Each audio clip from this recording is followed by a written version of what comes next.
Tem algumas pessoas que elas vão lá, chegam e dizem assim: querido líder, eu quero apresentar a minha nova aquisição, a minha namorada. Ou eu quero apresentar a minha nova aquisição, a minha namorada. Ele é bandido, traficante, malandro, ele é adúltero, ele tem um problema com homossexualismo, mas eu vou mudar a vida dele. Eu creio, Jesus é comigo, sempre eu vou vencer, sempre eu venço. A Bíblia não diz isso. Aí o que acontece? Todo pecador que quer viver no pecado e não quer ouvir a palavra de Deus, ele espiritualiza e vira teólogo. Você percebeu? Não, pastor, porque eu quero dizer uma coisa para você. A Bíblia diz que luz e trevas não se misturam. Ele se misturou comigo numa boa. Não teve nem conflito, foi uma coisa que deu certinho. Outra coisa que eu quero dizer, pastor, a Bíblia fala que é mais forte que está em mim do que está no mundo. Eu vou vencer. E vocês estão dando risada, mas isso é verdade. É verdade. Salomão, o grande rei, no final da sua vida, depois de praticamente já sabia, ele não era bobo, que o reino dele já tinha sido praticamente dividido ao meio. Depois, com o reinado do seu filho, Jeroboão vem e racha tudo. Antes de ele morrer, ele já manda matar Jeroboão, e Jeroboão sai correndo para o Egito para fugir dele. Mas quando ele morre, Jeroboão volta e racha seu reino em norte de Israel e embaixo de Judá.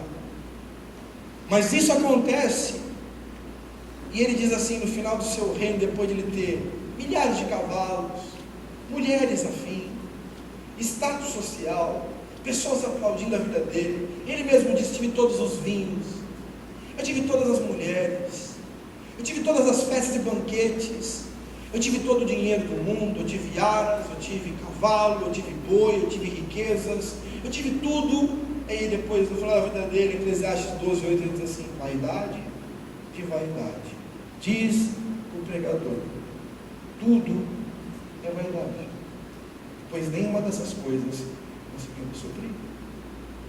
Os 12 apóstolos, a gente acha que eles são os crois, né?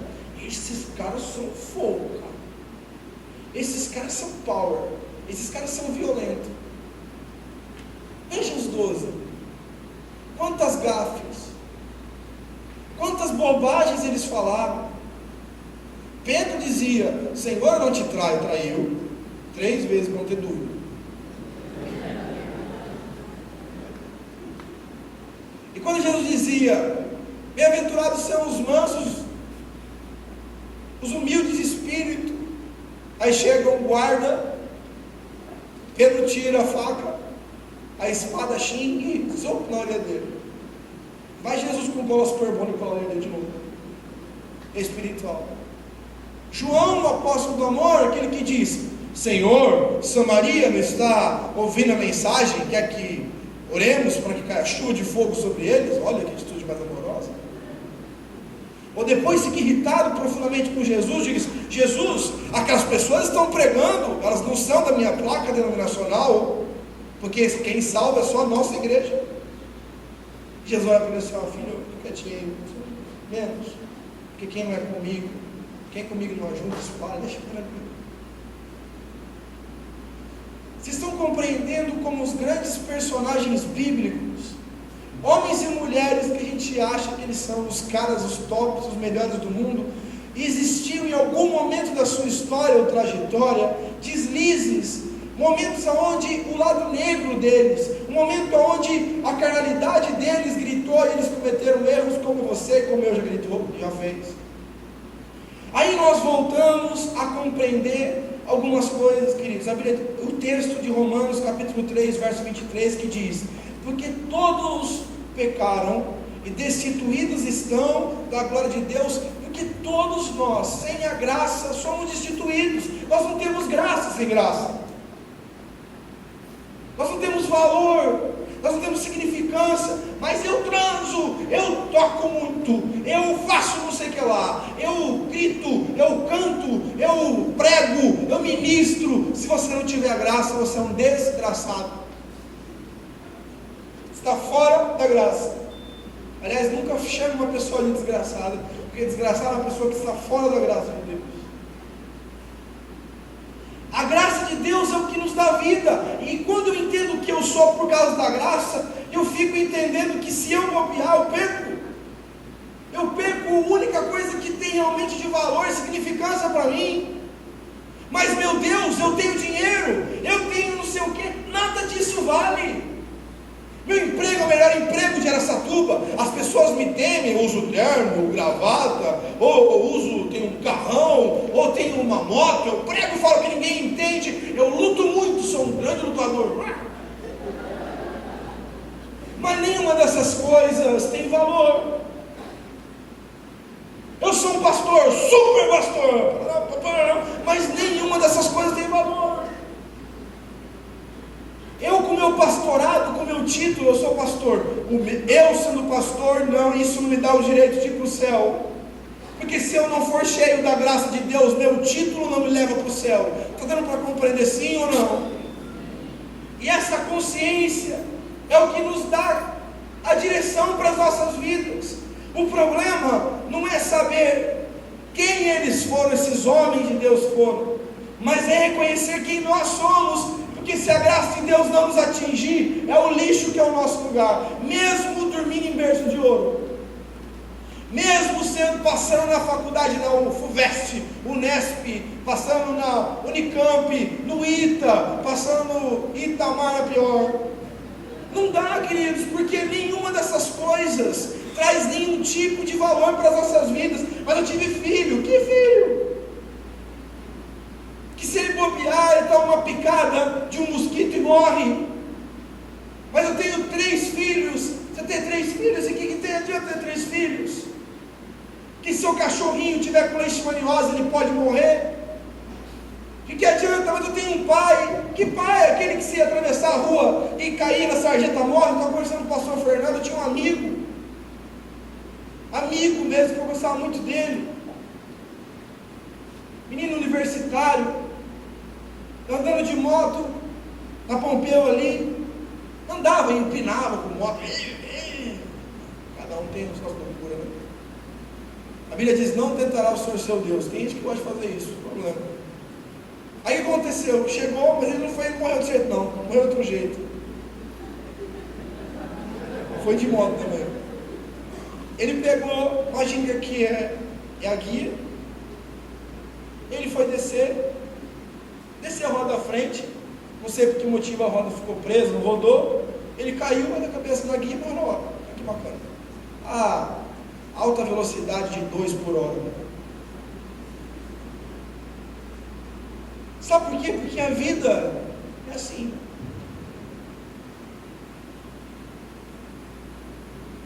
Ou eu construo a minha vida para a eternidade, ou eu construo a minha vida para viver o carpe diem. Viva a vida hoje, como se existisse amanhã.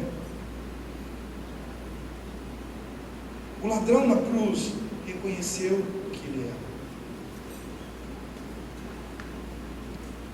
A Bíblia diz em Lucas 23, verso 41, nós, na verdade, com justiça perante os homens, porque recebemos o castigo que os nossos atos merecem, mas este nem o mal fez.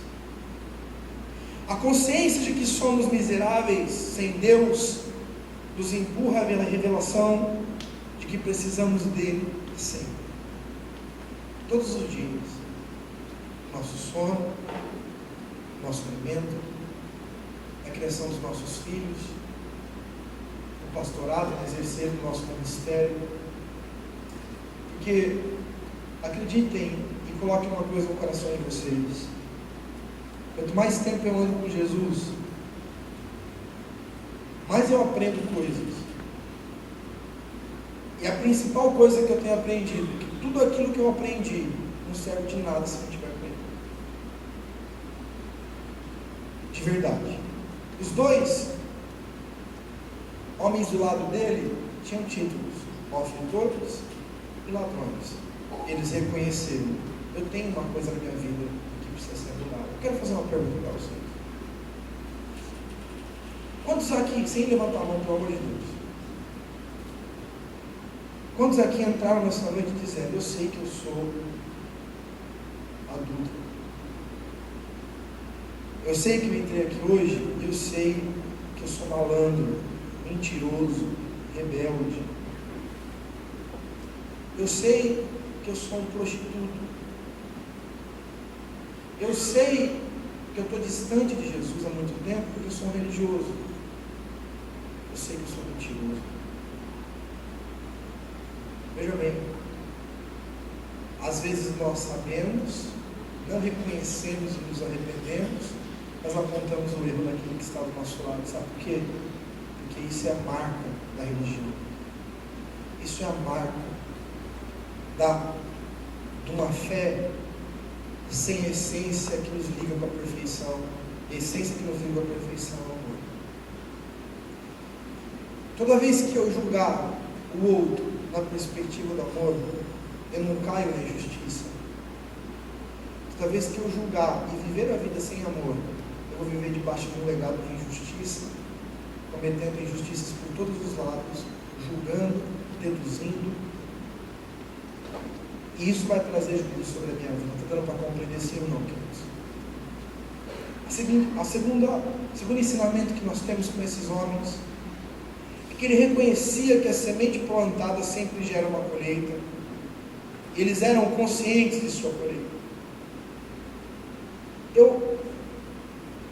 A fé, o Evangelho, ele não tem nada de uma fórmula física, difícil, que só os mestres em física conseguem resolver, como o nosso pastor João.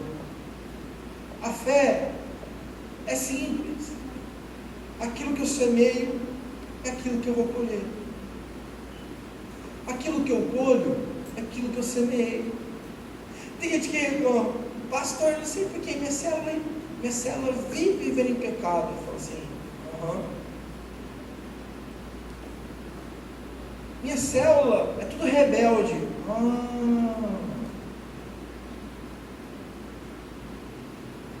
Pastor, você sabia que eu não consigo prosperar nunca?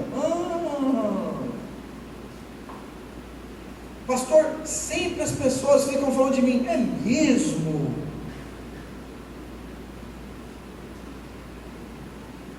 Nossa, a igreja é fofoqueira, a igreja fica falando muita fofoca de mim. É mesmo? Engraçado, ninguém fica falando de mim. Está dando para compreender isso, irmão? Toda pessoa que chega e fala assim: nossa, a igreja é uma fofoca, minha célula é uma fofoca, pode ter certeza. Ele é a fofoca. Ela é a fofoca. Por quê? Toda vez que a pessoa fala assim para mim: pastor, as pessoas estão falando muito de mim, eu falo assim: quem são os três? Quem são os três que estão falando? Agora, se é generalizado, acredite, esse cara já semeou isso na vida de muita gente, está colhendo só aquilo que semeou sempre. É ou não é? Eu estou falando bobagem?